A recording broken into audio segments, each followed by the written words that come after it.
If you're sick and tired of not being a multimillionaire, then this video is for you. Because according to Fortune magazine, the truth is that 1,700 people are becoming millionaires per day in America. So in this video, we're going to take a little red pill of wealth building and talk about what might be stopping you from becoming one of them. And the problem might be that you're lying to yourself about what it takes to become and stay rich. You see, human nature is fairly consistent. People around the world tend to come up with shockingly similar lists of lies that we all tell ourselves about the wealthy. And comically, for some reason, we think we're born knowing how to build riches without ever having done it.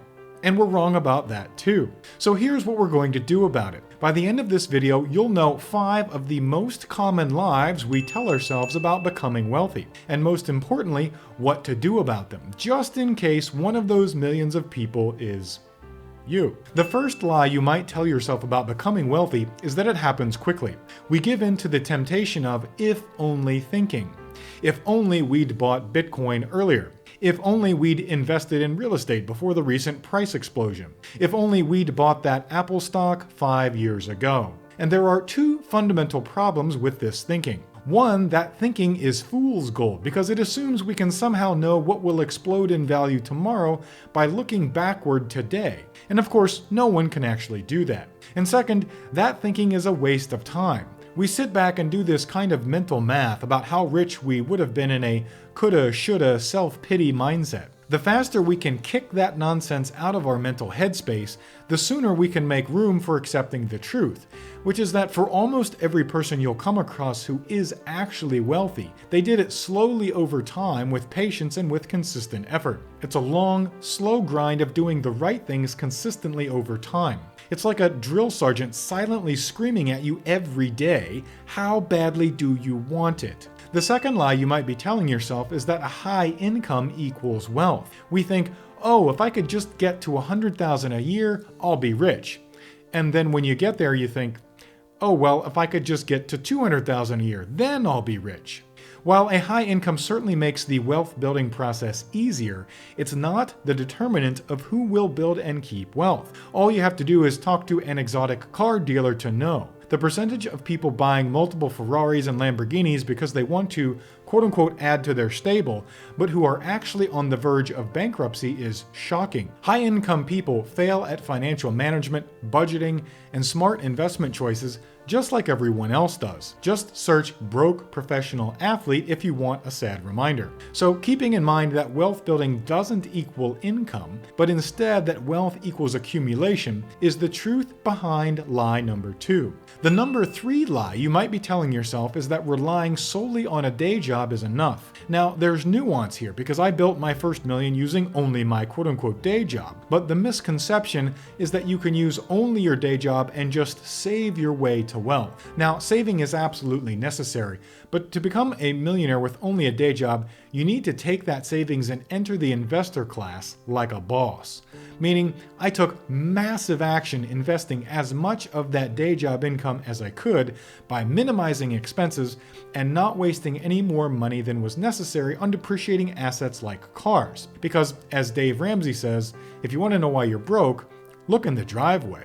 The second part of lie number 3 is that wealth building is more likely to happen and more likely to happen faster when you create multiple income streams, such as starting a side business, investing in assets that generate passive income like real estate rentals, or being open to work opportunities beyond traditional employment. The fourth lie you might be telling yourself about becoming rich is that complex strategies, complex tools, or insider knowledge is required. While basic financial literacy and understanding the common investment structures such as mutual funds, ETFs, 401ks, IRAs, and digital assets like Bitcoin are absolutely helpful, the fundamentals of wealth building often involve simple principles such as saving consistently, living below your means, and investing in low-cost, diversified assets like index funds. I have 60-second videos covering all 4 of those topics, meaning ETFs, 401ks, IRAs, and Bitcoin, in a single financial dictionary playlist, and I'll put a link to that playlist at the end of this video. Back to lie number 4. My life experience is that complexity is often inversely correlated to investing success. If someone is pitching you an investment product that isn't easy to understand, you should be skeptical for not one,